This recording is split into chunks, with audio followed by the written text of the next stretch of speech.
Good morning. My name is Richard Thompson, and I am applying for your online teaching position. This is my introductory video, and I want to go through it. First, let me share my screen.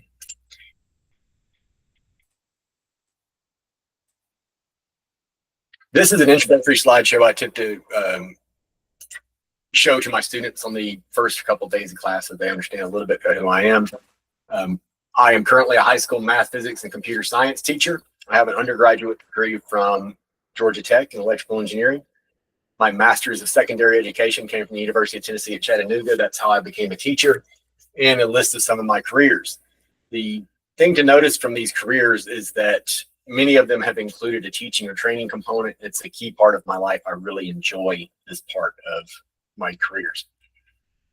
My formal teaching background, I have 5 years of formal classroom experience. I have a couple of years before that of teaching assistant or tutoring. 4 of those years were at Ivy Academy. It's a environmentally focused charter school just outside of Chattanooga, Tennessee. There I taught, I like to say, every high school math class Tennessee offers with the exception of AP Calculus. Algebra 1, Algebra 2, and Geometry were at honors level. Pre-Calculus was a statewide dual credit course, and AP Statistics is an advanced placement class. Last year I was at Polytech Academy, which is a hybrid college and high school program on the Chattanooga State Community College campus. I taught Algebra 2. Engineering math is a college level course, which is essentially a review of high school math. And I taught pre-calculus, just the algebra portion. My teaching license from the state of Tennessee, it expires in 2029. I will be transitioning to an engineering technology role at Chattanooga State with a lot of flexibility this year. Why do I think I'm a good fit for this position? First is I've really excelled. I like helping advanced learners. I feel like sometimes in our rush to educate everyone, we sort of leave these kids behind and they can stall out sometimes. That was me. I was really good at math in high school, but I never learned how to challenge myself. I didn't have very good study skills, didn't have very good self-learning skills. I had to pick those up, and it set me back. If I can help my students get those skills before it really matters, that would be great. I do have a remote teaching background during the COVID school year here, 2020, 2021. At least half my students were always remote, and often we would have completely remote learning days. I have a sort of a weird schedule, I guess, as I enjoy getting up very early in the morning, which coincides perfectly with your afternoon classes. I am currently in Eastern Daylight Time, which I think is 12 hours behind Singapore time, but I get up very early, so it worked for me. And finally, my multiple careers should, if nothing else, demonstrate that I can pick up new skills on the fly. I'm a lifelong self-learner. I will get done what I need to do to be successful.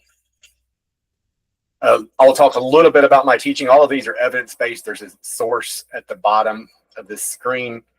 Key components of my teaching is systematic explicit instruction.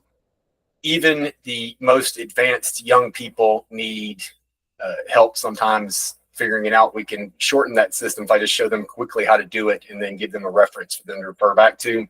Visual representations, especially for kids who don't get it on their own, drawing a picture to help them understand the concept. Metacognitive strategies. This is how do you think about solving a math problem? You think about the schemes you might use. You think about how you're thinking. A lot of times we're going to have students do think alouds as they solve a problem. But sometimes we approach problems differently, but we get the same answer. Maybe my different approach will help someone solve something in a different setting. Effective practice. We have to work. You don't get better at anything, in my opinion, unless you work at it. And finally, a sense of urgency. I don't necessarily rush. We're not going to yell, but I do want my students to have a sense of urgency that we need to make the most of our time in the current, what we need to get done, what we need to get done, and make the most of our time. All right, and one thing I do want to do a quick tour of my remote teaching facility.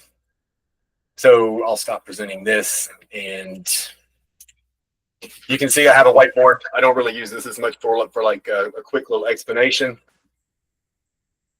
This office is completely separate from my house. It is above my garage. It will not be a problem to be teaching at 3 in the morning. I do use a document camera not because I'm an old fogey, which I am an old fogey, but not because I am an old fogey, is I feel like this gives me reference that I can scan in and upload to a platform for my students to access so that they can start building that reference material they need.